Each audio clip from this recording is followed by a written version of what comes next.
यूनान कश्ती हादसे के हवाले से अगर हम बात करें तो इस पे जो जितने भी मुल्जिमान मुलविस थे उनका ताल्लुक जो है वो डिफरेंट कंट्रीज से है और ये नेटवर्क जो है ये पाकिस्तान से भी ऑपरेट करे, बाहर के मुल्क में भी कुछ लोग इसमें शामिल हैं। अब ये बताइए कि जो मरकजी मुल्जिमान है उनका ताल्लुक किस जगह से है और किस तरह से ये सारा नेटवर्क ऑपरेट कर रहा था?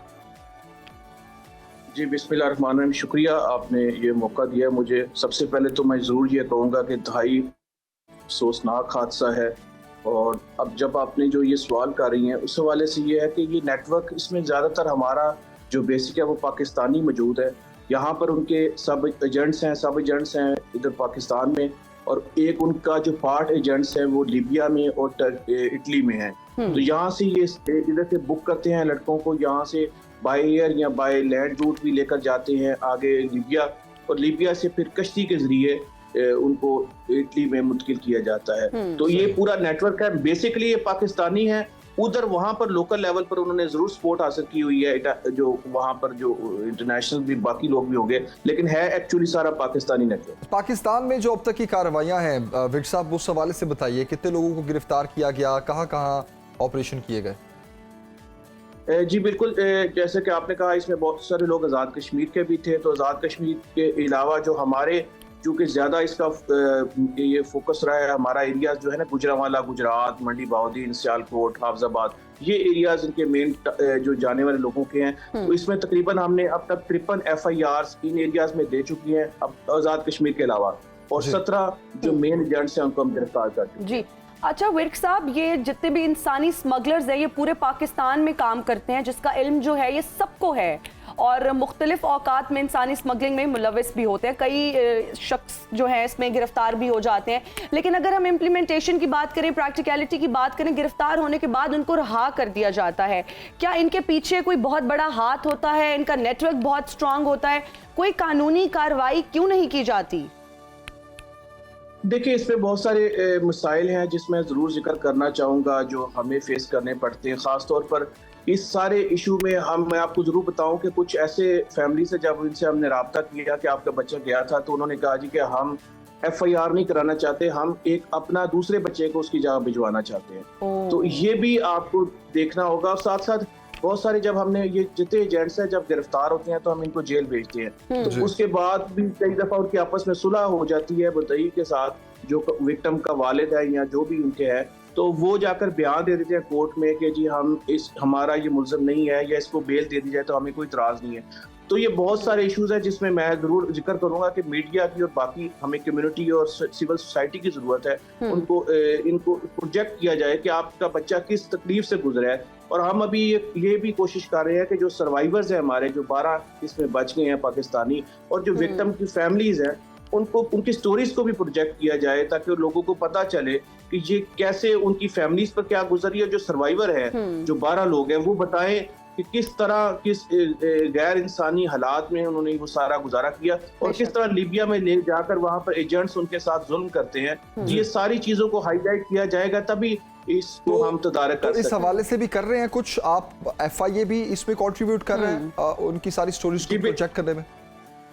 जी बिल्कुल बिल्कुल, हम इसमें उनकी फैमिलीज के साथ राब्ते में हम उनकी स्टोरीज को प्रोजेक्ट करेंगे। हम मीडिया से भी रिक्वेस्ट कर रहे हैं कि आप जरूर उनके पास जाएं और उस तकलीफ दर्द को बताएं लोगों को कि भाई ये किस तकलीफ से गुजरे हैं। अब हमारा काम बेसिक ज्यादा जिम्मेदारी होगी, हम एजेंट्स को गिरफ्तार करें, लेकिन साथ साथ हमारे बाकी लोग भी मिलकर हम इसको भी करेंगे। अब सर्वाइवर्स जैसे आएंगे हम कोशिश करेंगे उनकी पूरी स्टोरीज चलवाएं ताकि लोगों को पता चले कि वो किस हालात से गुजरे हैं और अल्लाह ताला ने उनको किस तरह दोबारा जिंदगी। अच्छा, जो एजेंट्स आपने पकड़े हैं उनके हवाले से जरा बताइए, क्या ये मुख्तलिफ गिरोहों से इनका ताल्लुक है या अल्टीमेटली सब एक ही गिरोह से ताल्लुक है इनका? देखिए, ये मैं आपको जरूर यहाँ बताना चाहूंगा कि ये इंसानी स्मगलिंग का ज्यादा मसला हमारे कुछ इजला का है, ये पूरे पाकिस्तान का मसला नहीं है। उसकी वजह ये है कि ये जो इटली के लिए ये डंकी लगाना जिसको हम कहते हैं कश्ती के जरिए इलीगली एंट्री करना, ये आपको ज्यादा मिलेगा 4-5 इजला में, गुजरात, मंडी बहाउद्दीन। और यहाँ पर ऐसे है कि किसी का चचा वहां पर इटली में रहता है, किसी का भाई वहां पर रहता था, वो भी इसी जरिए से गया था। अब उसने भी उसी जरिए से जाना है। ये है कि मैं अमीर बहुत ज्यादा हो जाऊं, मेरे पास पैसे, चूंकि आपको पता है जो बंदा यूरोप चला गया उसने यूरोस भिजवाने अपनी फैमिली को, और लामहला उस गांव में उस इलाके में उनकी एक इज्जत में इजाफा हो जाएगा कि उनके पास बहुत पैसे हैं। और अब उसके जितने रिश्तेदार हैं, उसके जितने दोस्त हैं, जितने उस गांव के बाकी लड़के हैं, वो काम करने के लिए तैयार नहीं है। वो कहते हैं हमें बस अब इटली ही जाना है। तो ये एक ऐसा वो विशियस साइकिल बना हुआ है। और जो एजेंट्स की भी ज्यादा है ना इस सारे में, उनको जो मिलता है, एक उसने 2 बंदे कामयाबी से भिजवा दिया ना, तो उसको 50 लोग अप्रोच कर रहे हैं कि हमें भी भिजवाएं। तो ये ज्यादा एजेंट्स भी किसी एरिया के हैं और ये जो जाने वाले हैं वो भी इस एरिया के, जो मैंने आपको जिक्र किया। अच्छा सरफराज विर्क साहब, जिस तरह से आपने कहा कि इन ग्रोहों का ताल्लुक जो है कुछ इजला से है, और अगर हम बात करें तो ये इंटरनेशनल ग्रो के साथ ऑपरेट करें, तो इंटरनेशनल लेवल पे जो ग्रो इन्वॉल्व है, जो ग्रुप्स इन्वॉल्व हैं, क्या उनके खिलाफ भी कोई कार्रवाई की जा रही है? जी बिल्कुल, मैं जरूर बताना चाहूंगा कि हम जो हमारी एम्बेसीज हैं और इंटरपोल के साथ हम राब्ते में हैं। जो ये हमें जिन जिन लोगों का पता चल रहा है जो लीबिया में बैठे हुए हैं, जो इटली में बैठे हुए हैं, या उनका पार्ट कोई ग्रीस या टर्की में है, तो हम पूरा इंटरपोल के जरिए इंशाल्लाह ताला उनको वापस लाएंगे, उनको सजा दिलवाएंगे। ठीक है, और डीएनए सेल के हवाले से आप क्या कहना चाहेंगे?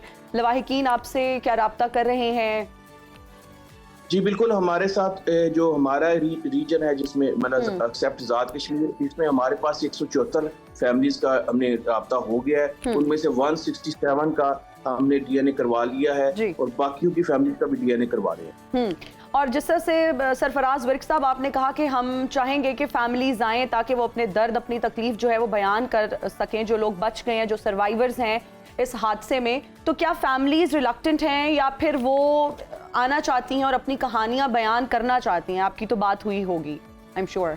जी बिल्कुल, मैं इसमें बिल्कुल हम उनके साथ राब्ते में हैं। बहुत सारी फैमिलीज तैयार है कि जी हम अपनी बात, जैसे आपके लोग भी या मीडिया के बहुत सारे लोग खुद भी उनके पास पहुंचे। कुछ रिलेक्टेंट हैं जिनका इस तरह का है कि जी हमने अपने दूसरे बेटे को भिजवाना है या हमने अपने और फैमिली मेंबर्स को भिजवाना है, तो हमें इसमें ना लाएं। लेकिन बहुत सारी फैमिलीज ऐसी हैं। मैं यहाँ ये जरूर बताना चाहूंगा, मेरी कल एक फैमिली से बात हो रही थी, तो वो मतलब उन्होंने कहा बच्चा भी गया और 20 लाख रुपया दिया उन्होंने। तो मैं उनको कह रहा था कि आप शायद 20 लाख रुपया देकर अपने बच्चे को भिजवा रहे थे, शायद 20 लाख में एक अच्छा कारोबार वो शुरू कर सकता था और अपने मुल्क में ही अपना अच्छी जिंदगी गुजार सकता था। तो बस ये इस तरह की स्टोरीज है। हम इंशाल्लाह ताला इसको प्रोजेक्ट करेंगे। इसमें मीडिया के हमें बहुत है कि मीडिया हमारा साथ दे, तो इंशाल्लाह ताला हम इसको तमाम लोगों तक ये पैगाम पहुंचाएंगे इंशाल्लाह।